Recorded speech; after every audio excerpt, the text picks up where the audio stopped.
So you grew up in Philly, Yes, sir. and you mentioned in a previous interview that your brother just came home from prison. Yeah, he's been on for a few years now. Yeah, but yeah. Okay, like how long did he go in for? He was in and came home for like a few months and went right back for a few more years. So on and off about 8 years, 8, 9 years. Okay, so what was the type of stuff that he was doing to get himself back in prison every time? I don't talk about other people's cases. Okay, fair enough. But my question is, how do you have two brothers? One of them has a Ph.D., the other one is going in and out of prison all the time. You know, a lot of times people attribute everything to choice, right? Like Mark made the good choices, other dude didn't make good choices, right? And I think that's too simple. One, it romanticizes my narrative. I made bad choices too. I made some bad choices with him. We just didn't get caught, you know? I, in some ways, was lucky. In some ways, I had a set of talents that school could recognize in a different way than his talents. He was just as talented. He was just as smart. Our IQ scores weren't vastly different. He just had a different set of needs. And if you treat everybody the same, even though they're different, that is just as bad as treating people who are treating people differently who are the same. Because we tend to live in a country where we like treat everybody the same. That's the fair thing to do. The problem is everybody ain't the same. So school is cookie cutter, parenting is cookie cutter, neighborhoods are cookie cutter. And so he had a different set of needs than me. And so in some ways, you know, I just got lucky. In some ways, I just had somebody save me at the right time. And in some ways, I just had this teacher versus that teacher. You know what I mean? And like I said, in some days I just ran left, he ran right. And so life just went differently for us in certain ways. But he's a great dude, man, and he's brilliant. And you know, I think and life is going to be just fine for him. He's a great father. He's a strong dude. And I have other brothers and a sister as well. And everybody's finding their own way. Everybody's doing their own thing. But I think the key is to say, yes, we all are responsible for our choices. We all have to make good choices. I didn't always make good choices. My other siblings didn't always make good choices. The key, though, is to create a world where nobody's mistakes are over-punished while others are under-punished, right? Rich white people make the same mistakes as poor black people. The difference is our mistakes are so hyper-scrutinized that we have no room for error. Well, I mean, here's what's interesting. I saw a documentary by the guy that created the Segway.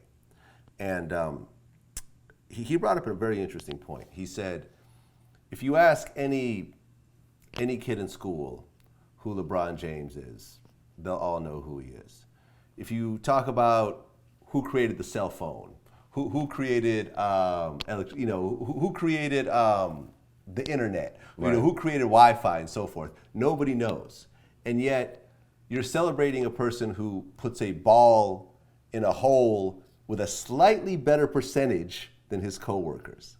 You know what I'm saying? Like the skill level between a LeBron James and any other professional NBA player, if you take a step back, is not really that great. The person who created the internet has a very vast level of success in terms of what he's brought to the world. You got a PhD. How many years did you go? Did you go to college altogether to get that PhD? I was in school, so I got it pretty fast, but I did college 4 years, PhD 4 years. Okay, so 8 years total. Yeah. Why do you think, like especially in the hip hop community, which is what my audience is, PhDs aren't really celebrated, whereas professional athletes are? Well, let me be clear. I don't think PhDs are celebrated anywhere. Really? Yeah. So I don't want to, because I don't want to stigmatize or demonize. Really, in the Asian community, you don't think PhDs are celebrated? No, not any more than anywhere else. No, I think that there are spaces. That's why it's important. It's important to kind of hash that out a little bit and tease that out, because I think, first of all, I think in general as a nation, we love popular culture figures, right? We love, because if I go to the Country Music Awards, ain't no PhDs sitting in there. If I go, you know what I mean? If I go to, if I'm checking out the jazz community, you know what I mean? Maybe because that's in the university, there are a few more PhDs celebrated, but they're not celebrated for the PhD. I think that in general, we live in a country that can be anti-intellectual. I think we live in a celebrity-driven culture, and everybody loves celebrities. People like me because I'm on TV. You know what I mean? If I wasn't on TV and I was saying the same shit, like nobody would be like, yo, that's that guy that be writing those books that nobody reads, right? It's like, that's the guy from VH1, that's the guy from BET, that's the guy from CNN. And that creates space for me to do the other kinds of work. So I don't think it's particular to the hip hop community. I think though that we do have to create opportunities for our young people to see a wider range of possibility, a wider range of opportunity, because it's easier to get a PhD than it is to make the NBA. It's easier to get a PhD than it is to play in the NFL. PhDs are really hard to get, but still easier than being one of the 300 players in the NBA in the whole world. Right. You know what I mean? Asian communities, some value education, some communities don't, and any more than black people, right? I mean, we tend to use Asian as kind of a broad brush as the kind of model minority, but if you think about Asian in the context of being Cambodian or Hmong, you know what I mean? No one's running around saying, why don't you be like those Cambodians, right? When they say Asians, they mean a very particular slice of Asian community, so we have to be very careful about that. But I think the hip hop community is like everything American. They value celebrity, they value wealth accumulation, they have a certain set of understandings of the world that aren't different than anybody else. What I want for hip hop, obviously, is for us to be better than the world. I want us to be better than what white folk are doing. I want us to be better than what the mainstream is doing. I want us to be a constant threat, a constant challenge to authority. I want us to celebrate the best of us, but also demand more of us. Well, you actually teach a class on Jay-Z and Nas. Yeah. Is that one class or is that two classes? It's one class. I do a Jay-Z Nas class. It started back like in 2005 when it was a big deal because they were just coming out of the kind of ether takeover mode. So, Okay. we were a few years removed from that at the time. We were 4 years removed from it when I started the class, so it made sense. Now for me, I still hold them up because they're such shining examples of a particular generation of hip hop. And also their lives represent so many interesting things beyond hip hop, whether it's fatherhood or fatherlessness, whether it's this issue of beef, whether it's parenting, whether it's project life and what it means to live in New York public housing, whether it's Queensbridge or Marcy. It's about aging, it's about cosmopolitanism, watching Jay-Z go from Hawaiian Sophie to Reasonable Doubt to Blueprint to Kingdom Come, where now he's this kind of cosmopolitan. By the time you get to Magna Carta Holy Grail, he's a different Hove. Still brilliant, still amazing, but he's a grown man doing a very different thing. Same thing with Nas. By the time you get to Life is Good, the kind of Hear My Dear album, you see a very different Nas than you see in Lost Tapes, or than you see in It Was Written, the kind of mafioso Nas, back to Illmatic, which I still regard as the greatest hip hop album ever made. Yeah, I mean, this is sort of like an ongoing theme of VladTV, where I basically say that Nas has one classic album, which That's is insane. Illmatic. That's insane. I know people say that, That's but insane. that's my stance. And honestly, I'm gonna tell you something else. My opinion is Nas is one of the worst beat pickers in history. Wow. Except for Illmatic, which I kind of feel someone else had a hand in. A large professor, I think, came in and said, hey, use this premier beat. Because when you look at Nas's beat picking, it's like he has great lyrics and the beats really just don't I'll say stand this. up to it. I to the first point, saying Nas only has one classic album, I think that's just One classic album. bonkers, right? It Was Written is one of the most underrated albums of the late 90s. I mean, It Was Written is damn near perfect. I mean, it's an amazing. Illmatic to me stands above everything else. It's not like Illmatic. No, nothing's like Illmatic. I mean, but by that logic, I mean, nothing was going to stand up. A classic album doesn't mean it's the best thing you made, right? If you're a legend, right? I mean, what's Jay-Z's best album? We're gonna say Blueprint or Reasonable Doubt. Reasonable Doubt. Okay, so Blueprint's not as good as Reasonable Doubt. Blueprint is still a classic, right? Blueprint. I mean, to me, I have a smaller, pool of classic albums. I mean, like I don't hand out. I say that Michael Jackson only had one classic album. See, again, that would make me want. They should start doing drug testing at VladTV, because that shit's. You don't think Off the Wall was a classic? Off the Wall was great. It wasn't Thriller. I'll argue. I can even argue Off the Wall is better than Thriller. If you talking Some straight, people say that. Me and Charlamagne go back and forth over this on Twitter every few months. Yeah, you know Off what I'm the Wall. If you at a party, you gonna hear Off the Wall more than you gonna hear Thriller on a given night. Off the Wall has more hits, more classics. But I mean, I think Off the Wall, Thriller, Bad are all. I'm with you though. I don't call everything a classic, so I'm not that guy. Mm-hmm. I think Michael Jackson has 3 classic albums. I could live with 2, but I think it'd be kind of difficult not to call Off the Wall a classic. Coltrane, it's kind of hard. Coltrane has a few classic albums. None of them better than Love Supreme, but it still exists. Mm-hmm. Stevie, a couple classic albums. Nothing better than Songs in the Key of Life. Nas, I think, has Illmatic, which is the gold standard of hip hop. But I think you could make a case for It Was Written. I think you can and I think Stillmatic, if for no other reason, it got 5 mics in the source. It was, it had Ether on it, which is one of the great battle raps in hip hop history. I think it would be tough to make a case against Stillmatic for me. As far as beat making, I can see the point. I don't always like Nas. Beat picking. Beat picking, yeah. Yeah. When first album, great beats. Second album, I would say great beats. Very Dre influenced. Second album, I don't think for Nas had great, because beat picking doesn't mean just picking a great beat. It's picking a great beat that works for you. No doubt. I think it was written what work for him. I think when you get to Stillmatic and Nostradamus, I mean, not Stillmatic, when you get to Nostradamus and I Am, I think you have an argument. Some good hits and then some things like big things and things where I'm like, yo, this track ain't for you, this flow ain't for you. But then when you get to Godson, much better beat selection. Better, but not great. I mean, Nas actually used the same beat for like 2 of his singles. That's very true. Look, Nas is like, who does that? Like, come on, Nas. Actually, that doesn't bother me, cut it but out. Nas's ear for beats is not as strong as his lyrical ability. I still think Nas stands as the greatest MC ever. So, ever?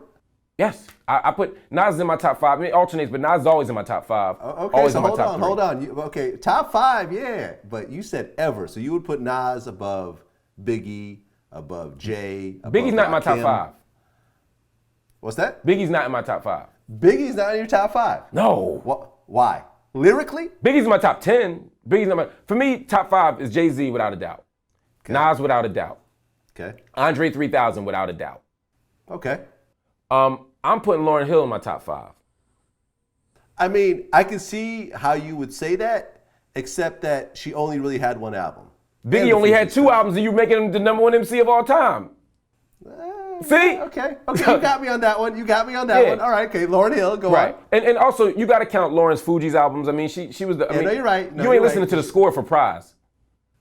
You know what I'm saying? Shout out to Prize. Actually, he's a friend of mine. I love Prize. But like I said, Prize's impact on the track is his beat selection, his ad libs, and his energy.